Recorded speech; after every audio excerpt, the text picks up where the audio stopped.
পবিত্র কালামুল্লাহর মধ্যে বলেন, কুল্লু নাফসিন যায়কাতুল মাউত, আমাদের প্রত্যেক প্রাণীকে একবার আমাদের মৃত্যু স্বাদ গ্রহণ করতে হবে। যার জীবন আছে, যার প্রাণ আছে, সে একদিন মৃত্যুবরণ করবে, এটাই চিরসত্য কথা। তবে এই চিরসত্যের পরেও মানুষ দুনিয়ার মোহে নিজের ক্ষমতাকে প্রকাশ করতে চায়, কেউ বা নিজের সৌন্দর্যতাকে প্রকাশ করতে চায়, কেউ বা নিজের অহমিকা, ক্ষমতা, সম্পদের বড়াই এগুলো করতে চায়। তো আমাদের মূল টার্গেট হতে হবে আমাদের কবরের চিন্তা ভাবনা। আল্লাহ তাআলা যেন আমাদের কবরের চিন্তা ভাবনা বেশি বেশি করার তৌফিক দান করে দেন। 6 দিন পরে নখ খসে যাবে, 9 দিন পরে চুল। কবরে গাহের সামান নিতে কইরো না কেউ ভুল।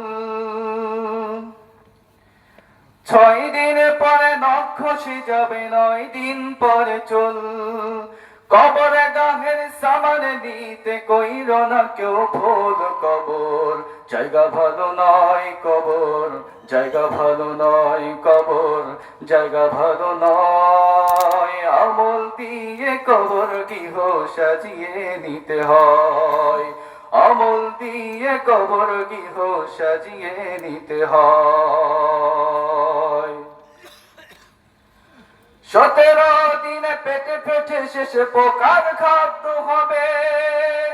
60 দিন পরে গোস থাকবে না, কঙ্কাল পরে রবে। 17 দিনে পেটে পেটে শেষে পোকার খাদ্য হবে। 60 দিন পরে গোস থাকবে না, কঙ্কাল পরে রবে। 90 দিনে হাড়গুলো সব, 90 দিনে হাড়গুলো সব আলাদা হয়ে রয়। কবর জায়গা ভালো নয়, কবর জায়গা ভালো নয়, কবর জায়গা ভালো নয়। আমল দিয়ে কবর গৃহ সাজিয়ে নিতে হয়, আমল দিয়ে কবর গৃহ সাজিয়ে নিতে হয়। দেহের চেয়ে অহম বড়, লোভ লালসার পাহাড়। হিংসায় জ্বলে বিবেক হলো নফসের কালো আহার। দেহের চেয়ে অহম বড়, লোভ লালসার পাহাড়। হিংসায় জ্বলে বিবেক হলো নফসের কালো আহার।